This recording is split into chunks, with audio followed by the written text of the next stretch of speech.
Before we start the show, we'd like to thank our sponsors for 2025. SEBA, the Southeastern Beefmaster Breeders Association.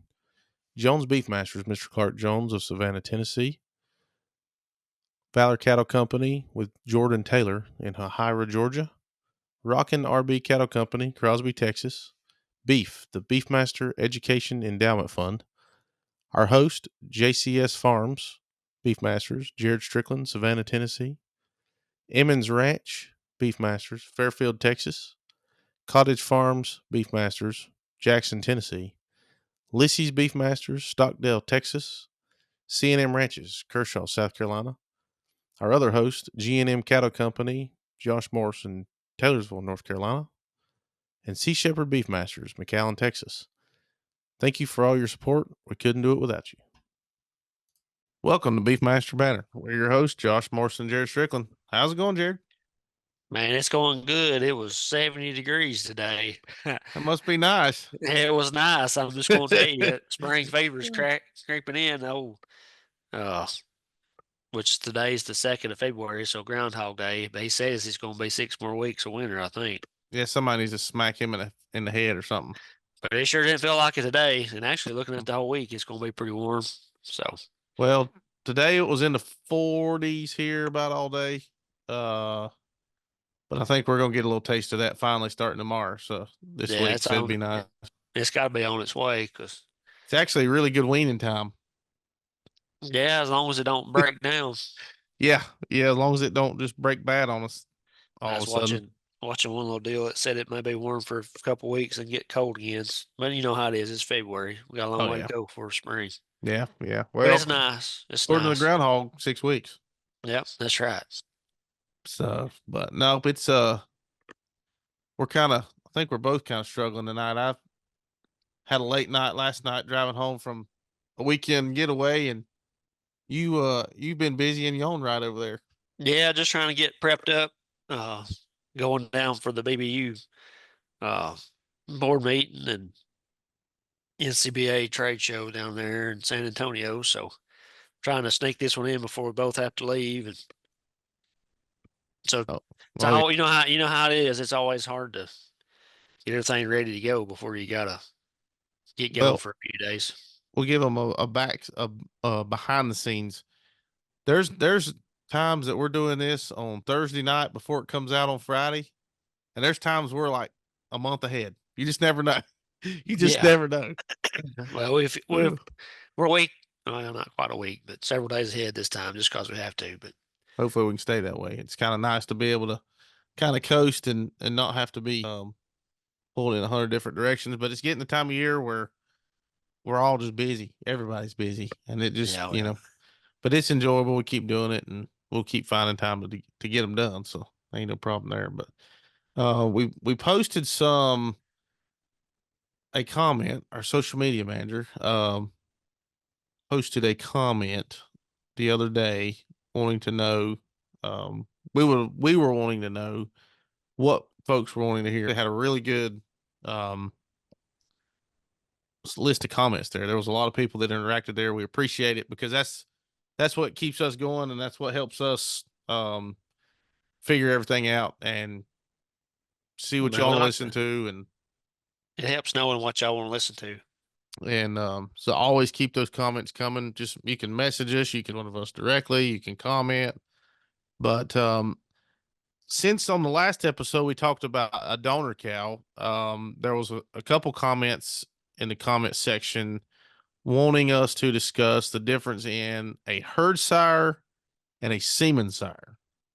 Now, some people's probably going to scratch their head when I say that and say, well, what's the difference? Or if you're got a herd sire, they should be that good. But I would agree. But there are differences. And it just all depends on what what your needs are. There's also was a comment along the same lines of show us, talk about what a 5,000 dollar bull is versus a $50,000 bull.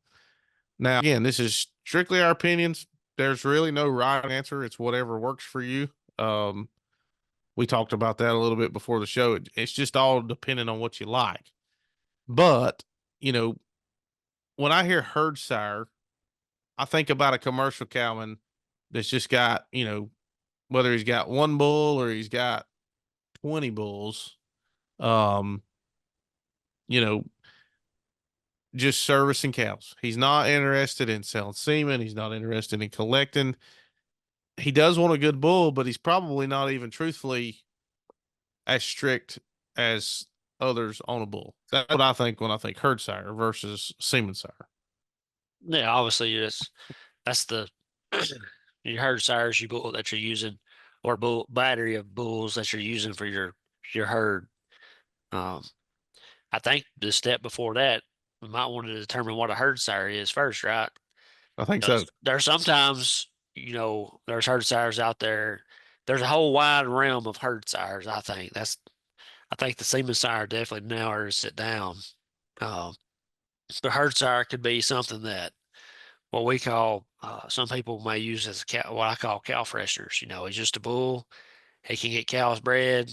There's probably no genetic as far as pedigree on him. It's in the commercial setting. He's just a bull. Maybe a calf they kept in their herd that they just liked, or just he hung around and, hey, this is my bull now. Or some folks may just run up to the sale, need the bull real bad at the sale barn, and get the first bull they can grab, and hope for the best. So those are technically herd sires, but that's probably not exactly what we're looking for when we talk herd sire. So a herd sire, in my opinion, would be one that kind of advances at the top of his class as far as weaning weight.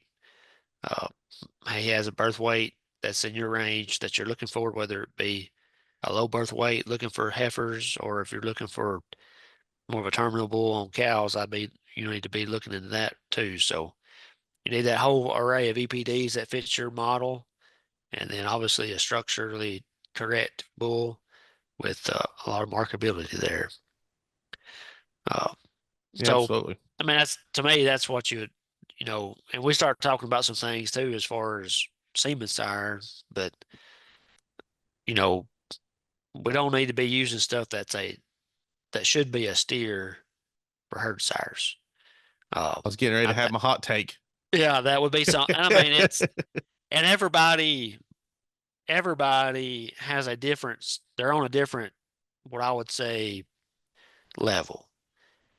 A herd sire should be something that is going to improve your calf crop over the cows that you have, uh, or at least keep you in the same place that's where you're at. You don't want to go backwards. So you always be looking for a herd sire that's going to improve your herd, because that's your genetic. That's how, especially even in a commercial, especially in a commercial setting, that is how you move your genetics a step forward, is through the bull. Absolutely. Sometimes in the purebred situation, we may go through the cow too, because we're doing flushing and doing all that. But uh, the herd sire is definitely the the important investment.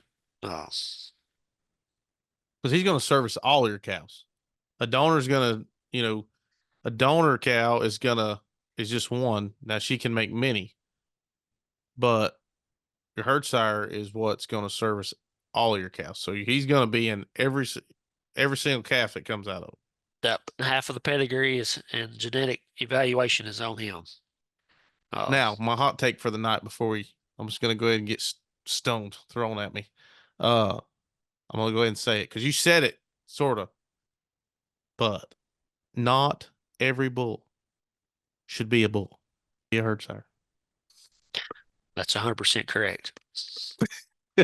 I'll go ahead and get the stones throwing at us right now. Yeah, and But I like mean, I it's said, true. I mean it's a true statement, and kind of circling back what I'm saying. I mean, everybody has a place they want to be, but like I said, that bull needs to improve what you're doing, or at least keeping you somewhat where you're at. Improvement would obviously be better, uh, but don't just use a bull just to have a bull, no. especially with calves bringing $30-something a pound. Well, even if you're not in the registered business, even if you're just a commercial cattleman, it pays to just go ahead and buy a good bull. I mean, just like these bull sales coming up, I'll get our plug. Lashman's Elite sale coming up. That's our shameless plug for here. But buy a good bull. Yeah, it's going to cost you a little bit, but somebody on Facebook, and I can't remember, and I read through it, and I wish I could remember everything it said, but it said what does a good bull cost? It's essentially what it was saying, and it took you through, you know, how many calves you had, how much they're worth, and I mean, calves are bringing way too good of money right now to have a bad. I don't say bad bull. Yes, kind of a bad bull that's not going to give you Well, any good calves that you're not going to get any money out of. yeah, well, I mean, the thing about it is the opportunity is lies ahead since the income is better. I guess that's kind of that. I think I read the article, maybe what was posted on there, but now's the time to increase your genetic merit in your herd by buying the right bull. It's going to cost you some more money. But I think it had it on there, it broke it down. Uh, I can't remember how many fat calves or whatever it took to that they figured it up is like $8,000 or $9,000, I think, or something like that. And it wasn't a lot. I mean, it wasn't a lot of head of calves. Yeah, Um, not when 1,500 pound calves, fat calves are bringing over $2. That's 3,000 a head. Uh, you definitely want to, if you're doing that type of situation, you want the best bull out there possible because you get them premiums and stuff. well, and even even if you look at right now, if you've got an older bull or you've got one that has just been okay, now's the time to move him and buy you a good bull because just like you said, premiums are there. You're going to get the premium for the bull. Yeah, you're not going to get whatever, but I mean, you're going to still get good money for that bull, being an older bull or whatever, what have you, and you can still go afford to buy you something, an upgrade. If you've got one you held back, great. Then hey, that's just money in your pocket at that point. But I think that's something you really got to look at it in the herd sire part of it is when is it time to move on from one? And like you said, Yeah. right now there's no better time than that. Yeah, really, that brings up a good point. I mean, now's if you are at the point of having an older bull and thinking about swapping or getting a new bull or new bulls or changing things out, now is definitely the time. Man, you weigh bulls are bringing in that $1.60 to $1.80 range, and you can just weigh them out, get $3,500 for some of them if they're a certain size, and use that money to go get you an upgrade. Yeah, now's the time to do it. Don't wait. Uh, which that's obviously what well, I mean. Just like anything, it's going to drive price higher on bulls probably just because there's more money out there, just like anything else. I guess we won't get into inflation talk, but that's kind of that's kind of what happens. Everybody's selling their weigh bulls for $3,500, so that instead of 1,500, so they got money to spend on the bulls. So, but that it's a good time to do it because you'll still be able to find some pretty good bulls for prices they've been for the same for a while. So, Yeah, right, right. uh, but yeah, And going into like us, it kind of jumping over, and we'll kind of blend everything at the end, but jumping over to Semen Sire. So you really want the same. I mean, just like what you named off a little bit ago, you want those same guidelines to go by. This is the simple guidelines. I think a lot of times we make it difficult on ourselves. Now, when you talk about a Semen Sire, in my opinion, it's somebody, you want to buy raise something when you stick Semen Sire beside it that is going to have that demand before the first calf hits the ground. And yes, that's yeah, a gamble, yeah, but as fast as everything moves now, if you're not having calves when everybody else is, and you wait to see the calves on the ground, you're behind. yeah. I mean, I agree that it's moving quick. You see a lot of that right now with, uh, you'll have a 2-year-old bull or even 18-month-old bull, and he'll go through a sale, bring a lot of money, and then bam, Siemens for sale. And that's, you get a lot of hype there, and you get things moving. Definitely understand that. A lot of that really plays into the marketability of things. A semen sire has to be super marketable because I mean, why collect semen on a bull, especially enough to try to sell unless he's not super marketable. He's got to be unique. I mean, just take like uh, the Daybreak Bull. When he kind of come along, he's super super unique. He had a lot of carcass to go with him. He had a good look to him. It was homozygous polled, homozygous red, EPDs off the chart. Something very very unique. Obviously, after watching that play out, the semen was worth a lot of money. Uh, so I mean, when you look at him, there's value. It goes back to I guess we ain't talked about it yet, but the difference between a $5,000 bull and a 50,000 or 100,000 or however you want to go. Uh, what does that bull offer to the general public where you can sell semen at a high price or even a lot of semen for us for a set price? And that I think dictates how high the person's willing to bid. Obviously Yeah, it's I think. obviously it's a gamble, but yeah, I mean that's I mean, how we've watched them unique. bring 5,000, and people have great success with selling semen at $25, $35 a straw. We've seen just last year we saw bulls bring 100 and what Yeah, 100, 170,000. yeah, I lots of mean, now it's going to take a lot of semen sales, but you know, I'm not telling you to go out here and spend $100,000 on a bull because not just anybody can do that. But they saw something just like you said, unique in that bull, but it's got to check all. I mean, not just for the money. I'm going back to to the Semen Sire. Even labeling it a Semen Sire, I think you've really got to be careful with that because if he's got to check all the boxes. You want the carcass, depending on the customer, whatever DNA comes back, whether it be homo pole, homo black, homo red, just whatever, that's going to make a difference because there's some people that don't like homozygous pole, don't like black, so they're not going to buy that bull. So you just have to. It kind of goes into what we always talk about: finding your market, knowing your market. I would say that you really, really have to be in tune with your market before you go spend big money on a bull to sell semen to. Because if you buy a red horn bull and all your clients are, you know, black and polled or what have you, well, that's probably not the smartest idea to go spend 50,000 on that bull. You do what you want to do, but that's just, I'm just giving you my opinion, but I think it just goes back to he's just got to be, just like you said, unique. He's got to have good phenotype. He's got to look very, very pleasing to the eye. If he don't look pleasing to somebody's eye, I mean, and we know the importance of a good picture. That'll make or break. That could be the best bull in the world that's ever been, and nobody's going to buy semen out of him because you didn't get a good picture of him. yeah, and that goes back to marketability. And there's a lot of good bulls out there that'll fall through the cracks that probably should be Semen Sires that may even sell for $5,000, $6,000 and go straight to a commercial guy and never be seen again. I mean there's lots of things that has to happen for that Semen Sire to come about. Uh, yeah, he has to check every box. But I think the biggest to me, really though, the biggest difference between a $5,000 good bull and a $50,000 good bull that becomes a Semen Sire is really the marketability behind him and what he offers that people want to get.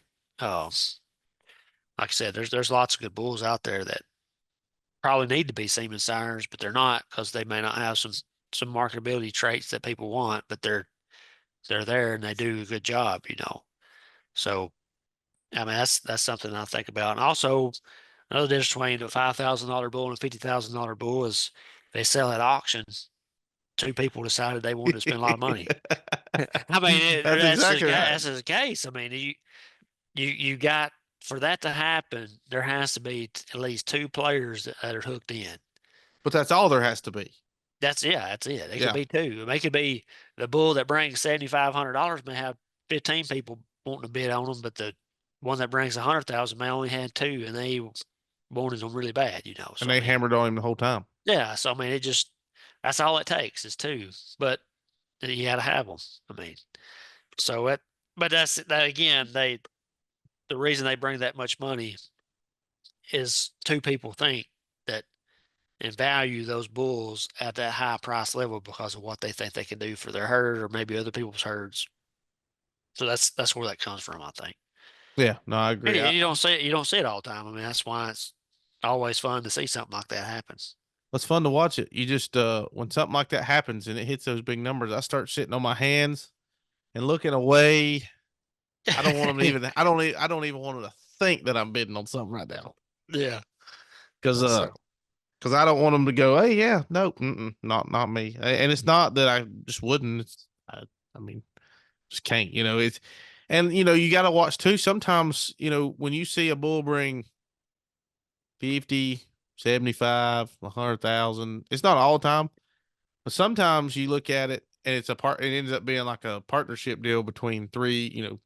Sometimes two, three, maybe even four people. they are just And a complete syndicate or something, yeah, and that's a good way to get in. If you're still trying to look and figure out, and you find you've got your mentors or you find your people. Heck, I always ask them. What if we find the right bull? Would y'all partner? Because a lot of people don't need a bull at the exact same time, but you may be. I'm going to use me as an example. I'm newer, and it's no secret. Game winner. We're partners with Jones Beefmasters, Mr. Clark. Well, the marketability through him is a lot better than it would be just me because he's done it a lot longer. He's been in it a lot longer. People trust him. They trust that he knows what he's doing. He knows what he's looking at. He knows what he's raised. So don't be scared to do that either, because when you find the right person to partner with, it's a great thing. Now, you know, so I don't know if that's a good example, but that's kind of the example I was trying to go for. well, I mean, that's a that's a good example on how uh, a lot of these partnerships are done. And but and that's another. I mean, that's a good thing because it helps folks be able to grab a hold of some of that genetic or own some of that genetic power, through combination of funds and efforts. Well, it's marketability, just what you said. That's the number one thing. Make sure, but before you go spend, if you're going next year and you're saying, "Hey, I'm gonna spend, I got 25,000, or I got 50,000, or I've got however much to spend on a bull," if you want to have him as just a herd sire, you don't want to collect him. This don't really matter to you. But if you want to collect semen on him and you want to do that kind of thing, ask him. Say, "Hey, can we make sure he'll collect? Can we have an agreement that we take this bull and get him collected?" Most people, I would say, would agree would agree to that, because it's really not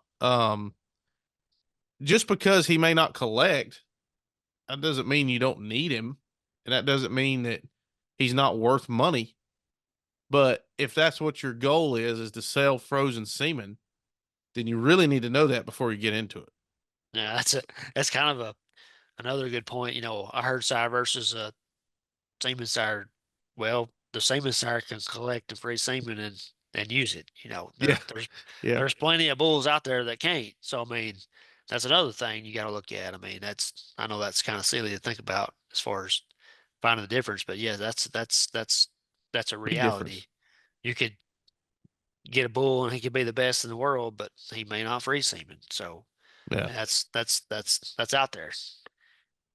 Well, and there again, it's not, and that's why I say I want to be careful how I say it, because I don't want it to come across wrong.